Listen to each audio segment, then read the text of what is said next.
యోబు అంత కోల్పోయినా ఒకటి మాత్రం కోల్పోలేదు, విశ్వాసం. విశ్వాసము కన్నా నిరీక్షణ, విశ్వాసము నిరీక్షణ దేవునిలో. ఇప్పుడు యోబు అన్ని కోల్పోయినా ఒకటి మాత్రం కోల్పోలేదు. అంటే దీన్ని బట్టి మీరు ఒక విషయం తెలుసు, నీ నుంచి సాతాను ఏది లాగినా ఒకటి మాత్రం లాగలేడు. ఏంటి? నిరీక్షణ. నీలో ఉన్న దేవుని ఆత్మ, కుండల్లో నూనె ఉంది. నూనె దేవుని సన్నిధికి, దేవుని ప్రత్యక్షతకు, దేవుని ఆత్మకు, దేవుని నడిపింపుకు, అభిషేకానికి గుర్తుగా ఉంది. అంటే నీ జీవితంలో ఏమి కోల్పోయినా నీతో దేవునికి ఉన్న సంబంధాన్ని మాత్రం వాడు ఎట్టి పరిస్థితుల్లో నీలో నుండి తీసి, అందుకే నూనె కుండ వచ్చారు తీసుకుపోతున్నారు అన్నీ, కానీ నూనె కుండను ఎవడు తాకలేకపోయాడు, దాన్ని ఎవడు చేయలేడు. వింటున్నారా లేదా? యోబు నుండి అన్ని తీసివేయగలిగాడు, కానీ యోబులో దేవుని ఎడల ఉన్న నిరీక్షణను, ఆయన నన్ను తన చేతితో నలిపిన నేను ఆయన యందు విశ్వాసం ఉంచుతాను అన్న నిరీక్షణని ఎవరు తీసివేయలేకపోయారు. మీకు అటువంటి నిరీక్షణ ఉండాలి అని నేను జ్ఞాపకం చేస్తున్నాను. జీవితంలో ఏం కోల్పోయినా, అన్నీ నష్టపోయినా,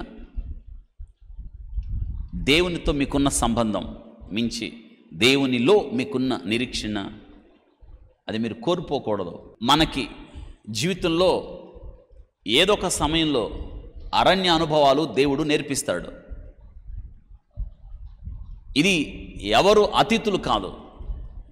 ఇశ్రాయేలీలు 40 సంవత్సరాలు వారు ఎక్కడ నడిచారు?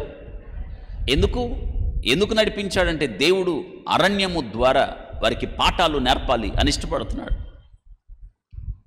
వింటున్నారా? జీవితంలో మనకు నచ్చనివి కొన్ని ఉంటాయి, అయితే దేవుడు నేర్పిస్తాడు, వాటిని నేర్చుకోవాలి.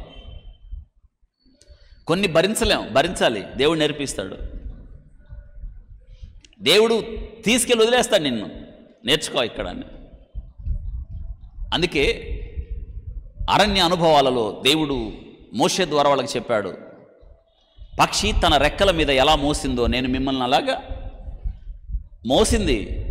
పక్షి రాజు తన బిడ్డను గూడు చెదరగొట్టి వదిలేసింది, అలా అని ప్రేమ లేదందామా? ఎందుకు అలా వదిలేసిందంటే ఎగరడం నేర్పింది. చెప్పండి, ఏమి నేర్పింది? ఎంతగా ఎగరాలని కోరుకుంది? తనకన్నా ఇంకా ఎత్తుగా. మీ జీవితంలో కూడా